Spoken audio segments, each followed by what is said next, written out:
पानी की किल्लत से बिहार के लोगों का गला सूख जाना, न तो चापाकल न ही पानी, दर दर की ठोकरें खाते खाते परिवार थक जाता है।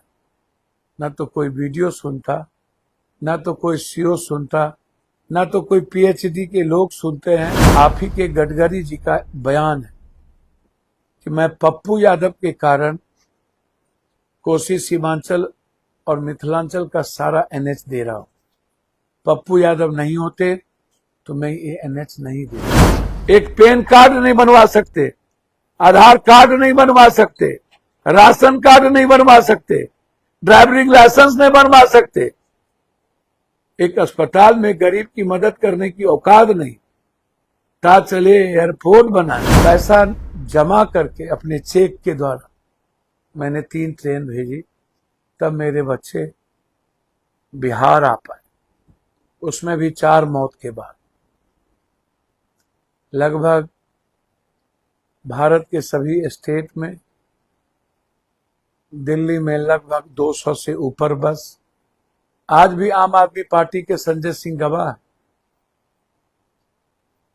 खाने के लिए तरस गए थे, बिजली काट दी गई थी, पानी काट दिए गए थे, घर में ताले लगा दिए गए थे, पुलिस लाठी चला रही थी, फैक्ट्री वाले सारे दरवाजे बंद कर दिए। 15 दिनों के बाद दर दर की ठोकरें खा रहे थे, बच्चे ब्रेड और दूध के लिए तरस गए थे। आंख में आंसू, मां की ममता पागलों की तरह भटकते हुए नजर आ रही थी।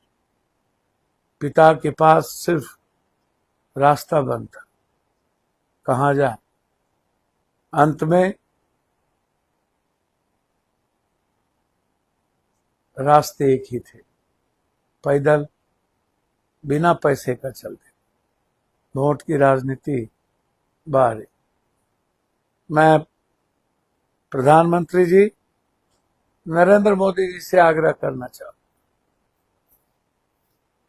जब कोई नेता आपके श्रेय लेने की होड़ में होते हैं तो मुझे आश्चर्य लगता है। चुनावी साल है, आप लोगों को बिहार और बिहारी जरूर याद आए। ये याद 11 साल पहले भी आया था मोदी जी, जब आप विशेष राज्य की बात द्वारिकाधीश से आए हुए जदवंश के नाम पर आपने वोट ली थी। विशेष पैकेज में 73% बाढ़ का वो आलम, सुखाड़ की चपेट में मगर, पानी की किल्लत से बिहार के लोगों का गला सूख जाना, न तो चापाकल न ही पानी, दर दर की ठोकरें खाते खाते परिवार थक जाता है। न तो कोई वीडियो सुनता, न तो कोई सीओ सुनता, न तो कोई पीएचडी के लोग सुनते हैं, और ना ही कोई मंत्री। बस वोट का सौदा करते हैं। बीपीएससी की बात आती है तब चोट, आंगनबाड़ी ममता आशा की बात आए जीविका की तब चोट, या तब आता है आपको वेतनमान तो आप देंगे नहीं, आप परमानेंट करेंगे नहीं, लेकिन किसी का पेंशन 300 रुपया, 125 रुपया आप टैक्सेस फ्री, हमारी बिजली 125 यूनिट। कभी सोचते हैं 125 यूनिट बिजली क्या है? आप कभी ये जानते हैं कि स्मार्ट मीटर आतंक का एक सबसे बड़ा जरिया है? या 125 मीटर जिंदगी कभी जीने देगा? और कितने घर 125 यूनिट बिजली से जिंदगी जीता? क्या ये आपका ख्वाबी पुलाव नहीं है? इसके पहले तो आप खैरात बांटने के होड़ में नहीं थे, आप पूर्णिया आ रहे हैं। मैं आपका दिल की गहराइयों से सम्मान करता हूं। आप आइए, बिहार के विकास के बारे में भी सोचिए। लेकिन जब जब आप आए तब तब मेरी फैक्ट्रियां बंद हो गई, मोतिहारी की फैक्ट्रियां बंद हो गई, डालमिया नगर की फैक्ट्रियां बंद हो गई, इरमी बंद हो गया, जूट मिल बंद हो गए, बंदूक फैक्ट्री बंद हो गई, सिगरेट फैक्ट्री बंद हो गई, सिल्क फैक्ट्री की यूनिट कम हो गई, मात्र 9 चीनी मिल बचे। 40% चीनी देते थे, मात्र 4% हम चीनी दे पाते हैं। मोदी जी, कभी सोचिएगा, आपको गुजरात और गुजराती से कितना प्रेम। गुजरातियों के आदिवासी से प्रेम नहीं है, व्यापारियों से प्रेम। पूरे मुल्क और दुनिया में आपने भारत का सौदा नफरत के आधार पर व्यापारियों के, पूंजीपतियों और उद्योगपतियों के व्यापार के लिए आपने किया। बांग्लादेश हमसे अलग हो गया सिर्फ अदानी के व्यापार के कारण। श्रीलंका हमसे दूर हो गया सिर्फ आपके गुजराती व्यापार के कारण। नेपाल हमसे दूर हो गया, चाइना के गोद में बैठ गया सिर्फ आपके भारत के आंतरिक झगड़ा के कारण। आप कभी नहीं सोचे कि हमारा पड़ोसी हमसे कितना मोहब्बत करता था। म्यांमार का रिश्ता क्या था मोदी जी हमारे साथ? म्यांमार और भारत एक ही खून की दो रास्ते थे। हमारी संस्कृति, हमारा रिश्ता बेटी और रोटी का नेपाल के साथ था। अर्थव्यवस्था पूरे भारत की अर्थव्यवस्था से नेपाल की अर्थव्यवस्था थी। आज नेपाल क्या कर रहा है? नेपाल कहाँ चला गया? मोदी जी, कभी आप इस और सोचते हैं कि हम पड़ोसी के बगैर रिश्ते के हमारा पड़ोस घर सुरक्षित नहीं रहेगा? बस आपको तो सिर्फ हर दिन एक नई सियासत, एक नई विरासत की ओर, चाहे जितने नफरत और जितनी गालियां देना हो दे लो। झूठ के पुलिंदों पर आप भारत की नींव खड़ा करो। तो आपने कुछ दिन पहले, 2 दिन पहले आपने ट्वीट किया ट्रंप के बारे में। वो आपका भाई, आप भूल गए सैनिक के हाथ से रक्तपात। याद करिए। मोदी जी, मैं क्या कहूंगा, मैं बोलना नहीं चाहता। आप ही के ट्रंप के टेबल पर मटन खा रहा था, आपके विदेश मंत्री थे। आप उस दिन भाई नहीं गए। जिस दिन आपके युद्ध को रुकवाया था उस दिन आपने कुछ नहीं कहा।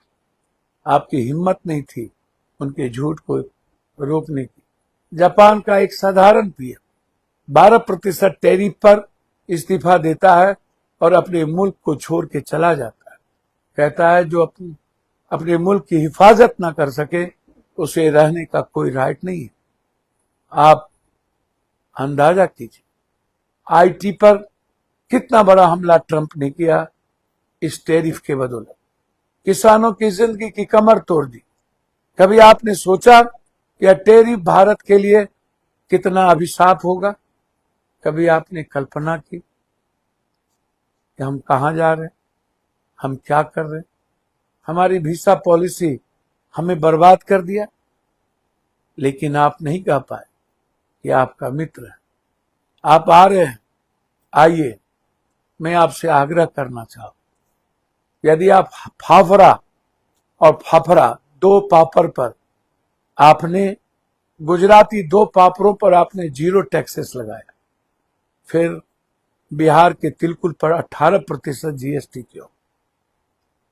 गुजरात के पापड़ पे, फाफरा पे 0 जीएसटी, मेरे मखान पे 5.5%। हम पूरी दुनिया को 92% मखान देते हैं। हमारा तिलकुट मेरी जिंदगी से जुड़ा हुआ, मेरी इकोनॉमी से जुड़ा हुआ, मेरे रोजगार से जुड़ा हुआ मेरा वो ताकत था। लेकिन आप भूल गए कि बिहारी को आप मारने में कोई कसर बाकी नहीं रखते। हमेशा गुजरात में जब आप पीट पीट करके बिहारियों को भेज रहे थे, मात्र एक छोटी सी घटना, हम पहुंचे थे, हमें मरवाने की कोशिश आपकी ही सरकार ने की थी। हमने हिम्मत दिखाई, हम 100 किलोमीटर दूर गए जहां बिहारियों की हत्या कर दी गई थी। और आप 3 दिनों तक बिहारियों को ठूस ठूस करके बिना खाना और दाना के आपने बिहार भेज दिया था। क्या उस दिन आपको बिहार और बिहारी याद नहीं आया था? आखिर क्या कारण है? मैं मानता हूं कि हम बिहारी लोग जात पात में उलझ चुके हैं, हिंदू मुसलमान में उलझ चुके हैं। हम लोग, मुझे समझ में नहीं आता मैं क्या करूं। मैं बिहारी को समझा नहीं सकता क्योंकि बिहारी समझने को तैयार नहीं। वो अपने बच्चों के बारे में सोचते नहीं, वो अपनी जिंदगी के बारे में सोचते नहीं, अपने लाइफ के बारे में सोचते नहीं, अपने आने वाले पीढ़ी के बारे में सोचते नहीं। हर कोई नेता आता है और सौदा करके चला जाता है। चुनाव में पैसे की बदौलत, जात पात के बदौलत ठग के चला जाता है। ललन बाबू, आपकी राजनीति में पैदाइश कब हुई? आप एमएलए कब बने? आप एमपी कब बने? संजय बाबू, आप कब बने? 20 साल पहले पूर्णिया में शरद यादव, शहनबाज रूडी और उसके बाद सुरेश प्रभु का चिट्ठी, वो बयान में आपको याद दिलाना चाहूं, कहना चाहूं, याद करिए, भूलिएगा कि मैंने प्लेन चलवाया था। आप कहते हैं पप्पू यादव 1 साल में इतना चीज कर दी। ललन जी, आप ही के गडकरी जी का बयान है कि मैं पप्पू यादव के कारण कोसी सीमांचल और मिथिलांचल का सारा एनएच दे रहा हूं।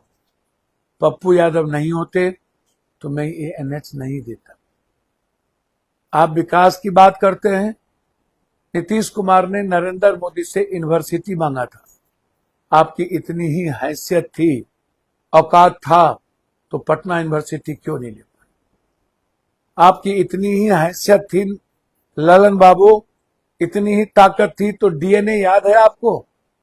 कितनी गाली देते थे आप। करोड़ों आपने बिहार का सैंपल भेजा था, याद है कि भूल गए? बाल भेजे थे आप, याद है कि भूल गए? इतने ही संजय बाबू, ललन बाबू, आप दोनों मेरे खून की तरह। मैं आपकी इज्जत करता हूं, मैं आपसे प्यार करता हूं, मैं आपका सम्मान करता हूं। मैं जानना चाहता हूं आपको तकलीफ क्यों, आप श्रेय क्यों लेना चाहते? आप भी तो मंत्री हैं। आप जरा बताइए ना, विशेष राज क्यों नहीं लेते? है हैसियत, है औकात, है इस सरकार को औकात? एक यूनिवर्सिटी लेने की तो औकात नहीं, एयरपोर्ट का श्रेय लेना चाहते हैं? बाढ़ से मुक्ति कराने का, डैम लेने का तो औकात नहीं, एयरपोर्ट से कराना चाहते? बता दीजिए संजय जी, जिस पूर्णिया में आप गए ना, वो पूर्णिया 90% मखान देता है, समझे? पूर्णिया और कटिहार और पूर्णिया के किसानों की जिंदगी पर आप हमला करते हैं। हर चीज को आप दरभंगा ले जाना चाहते हैं।